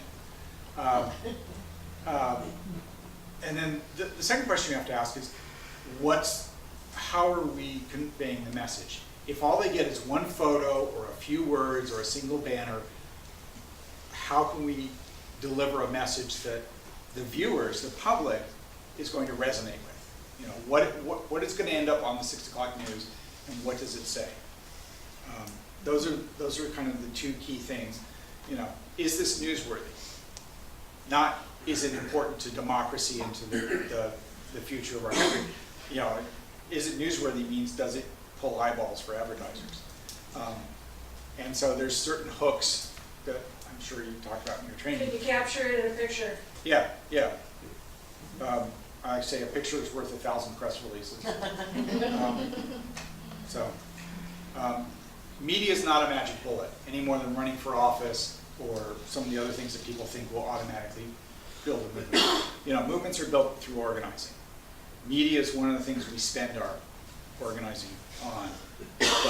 But if you can earn media, which is what we call when you actually get them to cover you because it's compelling enough that they feel like, oh, we should send our photographer over there. That's way more interesting than the dog show. Nothing against dogs. Yeah. For those who are interested in using media, nearly every Tuesday in this city, at the city council meeting, you're allowed 3 minutes on every issue. And your viewers are people who have a civic interest. That's why they tune in to the city's channel. And I suggest you make at most 1 point, be succinct, and if you can bring humor to it, that'll get your message across. And it's free. Yeah. Letter writing is a whole art unto itself. Definitely worth them. Yes. Speaking of humor, it has been scientifically proven that we learn the most when we're laughing. Yes. And media and all of the above. The last Thursday in June, here, myself and the wonderful Marilyn Madrone will be showing Michael Moore's latest film, which is really kind of old now. It's called Where to Invade Next. Michael Moore is hella funny and extremely political. And he goes all around the world with his film crew, well, not all around, but many, many different countries, where they got the best ideas about education, the way they treat workers, the way they treat prisoners, and have such better rates of success than we. And then he interviews all the appropriate people and governments, okay? And then he plants the American flag and says, well, we're gonna claim that idea for ours, this is an American. So come, the last Thursday of June. What time? Doors open at 6:30. We'll start showing the film around 7. And the public library has a bunch of copies of that DVD too. Bring your notebook because there's so much good stuff in that movie. It'll blow your mind. You will think this is impossible. Where to Invade Next. And the book that I was talking about a minute ago, the public library has that also. And it's The Long Haul, H-A-U-L. Like this is the long haul, like the long strategies. Like Daniel, thank you so much for talking about it. Last comment. Okay, and then yeah, we'll wrap it up. I just had a major concern that I haven't heard anyone reach on yet, and it's the use of directed energy weapons that the military is now using on other countries for mind control and the targeting of individuals. I have many, many friends that are targeted with gang stalking and directed energy weapons, and I can say that recently, there was an activist here in Santa Rosa that stood up against Verizon and was photographed on the front page of the Post-Democrat and now has been targeted with frequencies. Vans sitting there using frequencies. So this is a new form of mind control that is being used on all of us, all across the world now. So what do we do about this kind of mental lockdown with the use of this kind of weapon system? So let me respond to that more broadly. Okay. How many people believe the official official government account of 9/11? Raise your hand. 9/11? Yeah, what happened with 9/11? Okay, one person. They're brave, How many people know 9/11 activists who sound like they're nuts? We need to clean ourselves. Yeah. 50 years ago, they told us that DDT and thalidomide and cigarettes were perfectly safe. Yes. And anyone who said otherwise was deemed nuts. We are probably, and now when we talk about peak oil or fluoride in the water or whatever it is, when you're talking about something that defies the conventional wisdom, you have to have a lot of extra thought about how to get this across, because there's a lot of mechanisms for instantly dismissing. Oh, you're a conspiracy theorist. Oh, you're anti-science. Well, actually, no, here's some science. So it's part of the challenge is finding credible, when we ran the GE Free campaign 12 years ago, we trotted out a lot of farmers, and they were less scruffy looking than me. They looked like, Joe Farmer from Iowa. We trotted out a lot of scientists with lots of letters after their name. We wanted to make sure that whoever we put in front of people, in front of the media, was undisputably credible. Moms with their kids in their arms saying, I don't want to risk my child's safety. So part of a media strategy around an issue that's still not being recognized, cell phone radiation. I always say cell phones only have harmful radiation in Europe, not in America, because that's what the science says. So part of the challenge, if you're doing media around an issue like this, is to figure out how to mainstream and legitimize your spokespeople, and to be very, very careful. If you're working on something like GMOs, you cannot afford to get a single fact wrong, because they will jump all over you. So you have to be impeccable. The opposition will lie through their teeth, assume that. So let me wrap it up there and just say, the real landscape of this fight is the collective imagination. And we're winning. There's a lot of damage being done along the way, but we are winning, we are going to win. We just have to do it as effectively as possible and minimize the suffering and damage between here and there. So, thank you all for coming, and I'm going to raffle some books now. There are evaluation forms going around, so please fill it out. Hang on. So the other two books we're raffling off. Last Hour of Space Sunlight, the most profoundly spiritual book on peak oil and climate that I've ever read by Tom Hartman. It talks about a lot of cool stuff. And Confessions of an Economic Hitman, the most eye-opening account I've ever read of how globalization and empire and hegemony really works. Perkins, John Perkins. Yeah. So I'm gonna have someone pull 6 names. Rebel, do you want to do? All right. You can mix them up if you want. I have a request. Yes. Can you just say 1 or 2 things about coalition building? Do it. Sure. Thank you. While we're pulling the names, if your coalition is comfortable, it's too narrow. If your coalition is comfortable, it's too narrow. If you are not working with people who are so different from you that you're Preaching to the choir. Yeah, your unconscious racism is being brought up, or whatever. Yeah. Right. Your language barriers, whatever. If your coalition's not that wide, then there's more work to do. Coalition part. There's a difference between the people that you're in an organization with. You have the same goals, the same strategies, the same tactics. You're in agreement on that. Coalition is people with the same goals and probably slightly different strategies, although you have to coordinate, and maybe some very different tactics. Allies are people who are not part of what you're doing at all, but they're on your side and they're going to be useful or helpful to you in some way. So coalitions are the trickiest of the 3 in some ways, because they're often people who, in organizations and communities, who are different from us, have a different picture of the world than us, a different life experience that they're bringing to it. But we have some common humanity, we have some common goals, and that's sort of the basis to build from. We both want justice. We both want the police to be accountable.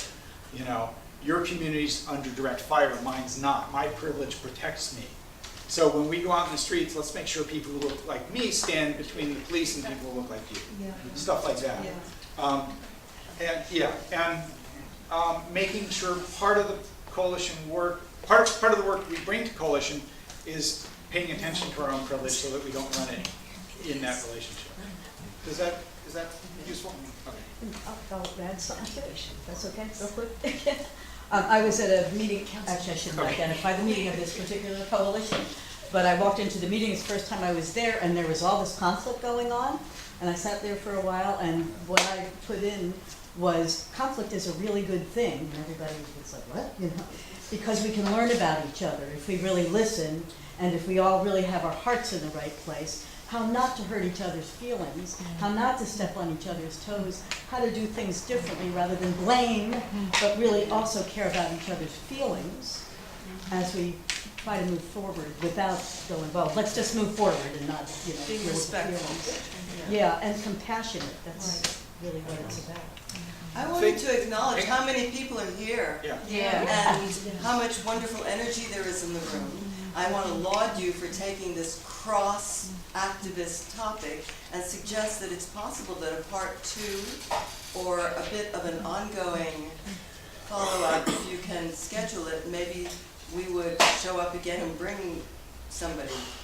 Are you local? Do you live? Yeah, I do. We might do this again. Yeah, and I'm happy to do a deeper dive on something more narrowly focused. Emerald actually sent out an agenda. It would have taken 6 hours to cover all of it. that was my fault, not hers. That's hard. So I want to thank you all very, very much for coming. It's been an honor to